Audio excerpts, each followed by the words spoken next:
You know, presidential press conferences are, well, they're a unique kind of theater, aren't they?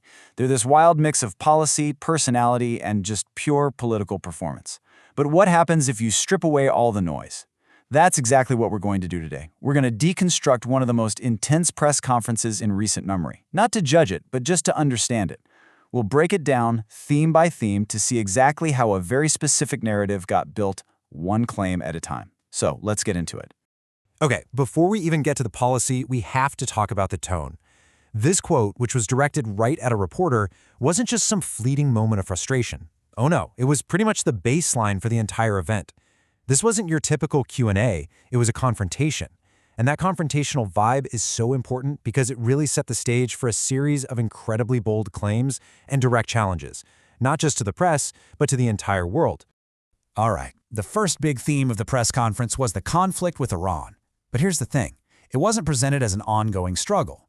Nope, the narrative was that a decisive, overwhelming military victory had already been achieved. And the language used to talk about this victory, it was just as important as the claim itself.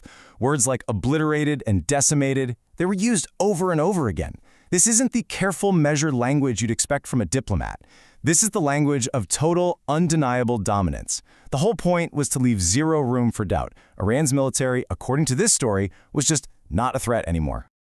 And this wasn't just talk, it was backed by some very specific and pretty startling numbers. For instance, the claim was made that Iran had 159 Navy ships, and that every single one of them was now, and I'm quoting here, at the bottom of the sea. That's a claim of 100% destruction. It's the kind of detail that's really designed to stick in your head to paint a picture of a completely defeated enemy. Here's another key number that was thrown out, 78%. This was the success rate that was stated for hitting military targets. And even that other 22%, it was framed as a good thing, like a little bit of leverage held in reserve. A way of saying, hey, we could finish the job whenever we want. So, what does this all add up to? Well, it creates a narrative of complete and total annihilation. It wasn't just about sinking some ships or hitting a few targets. The claim was that every single part of Iran's military capability, their navy, their air force, their leadership, even their ability to build new weapons, had been completely wiped out. This wasn't just a victory. It was presented as a total reset. And the entire justification for this whole conflict was really anchored to one single event, the killing of Qasem Soleimani. He was described in these kind of contradictory terms, an evil genius, but also a brilliant general, and taking him out was framed as the necessary first domino to fall, the thing that triggered the entire military operation. But all these claims of total military victory, they weren't just about what happened in the past. They were all about the future. They were laid out as the foundation for a really powerful new negotiation strategy, a way to bring Iran to the table from a position of absolute strength. And this is where the story pivots from the battlefield to the bargaining table. Now, a key part of this strategy involved a bit of a moving target on the timeline. The initial prediction of a 4 to 6 week conflict was brought up, but the new stance was one of patience. The reason given was that since all the military goals were supposedly met in that window, there wasn't any time pressure anymore. And right here you can see the three pillars of that claimed leverage. First, you've got a decimated military. Second, a 100% effective economic blockade. And third, this looming oil crisis, with Iran supposedly just days away from having nowhere to even store its unsold oil. Put them all together, and these three things were presented as this unbreakable vice that would leave Iran with absolutely no choice but to negotiate. And to add to all that economic and military pressure, there was also this claim of total political chaos. The argument was that multiple waves of Iranian leadership had been taken out, leaving the country in so much turmoil that the U.S. supposedly didn't even know who to negotiate with. But even with all this supposed chaos, there were signs of communication. This little story, for example, was offered up as proof that back channels were still open. A successful moral request to stop the execution of 8 young women was presented as evidence that, hey, even in the middle of a conflict, a different kind of conversation was possible. Okay, so we've got a narrative of military victory and diplomatic leverage. But what about the economic fallout? That was the next major theme of the press conference. A look at the consequences of this conflict, both here at home and around the world.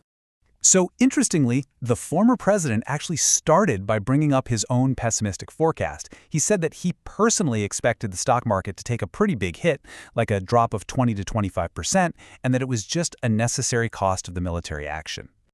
But then, That pessimistic forecast was immediately flipped right on its head. Instead of the crash he predicted, the stock market was, in his words, hitting an all-time high. The message here was crystal clear. This was a conflict without any real economic consequences. Kind of like a free war, if you will.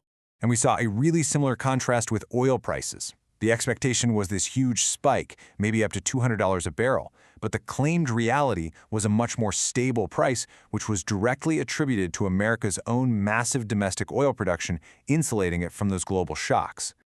But running alongside all of these other themes, war, diplomacy, economics, there was another constant narrative, a direct and ongoing fight with the journalists right there in the room. This wasn't just a sideshow, it was absolutely central to the whole performance. And the language used was just as direct and confrontational as the claims about Iran.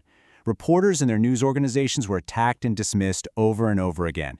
This created this kind of meta-narrative, right? A story about the press conference itself, all happening in real time. It was basically a way of saying you can't trust what anyone else is going to tell you about this. And then, as the press conference started winding down, the focus just kind of fractured. The Q&A turned into this sort of lightning round, just a rapid-fire series of questions and answers on a whole bunch of topics that, at least on the surface, had nothing to do with Iran or the main events of the day. For instance, a question about the recently fired Navy secretary was answered with praise for the man himself, and the whole conflict was boiled down to a simple disagreement over how fast ships should be built. It was a neat way of diffusing a potentially tricky topic with a personal touch. There was also this brief, almost dismissive exchange about the British royal family. When someone mentioned that Prince Harry had offered some advice on the war in Ukraine, the response was a simple, "I appreciate his advice very much." And that was that. And finally, we got a classic pivot to government waste, with the renovation of the Federal Reserve Building as the big example. That $4 billion price tag was held up as a symbol of bureaucratic excess, and it was contrasted with his own claim that he could have done it for $25 million. It's a classic man-of-the-people kind of appeal. So, after breaking it all down, piece by piece, we're left with one last question. When a press conference is structured like this, with such bold claims, shifting timelines, and direct confrontation, the substance and the performance get really tangled up. The key takeaway might not be any single fact or figure. Maybe it's the style of communication itself. It really makes you think about how information is framed and what that framing is ultimately designed to achieve.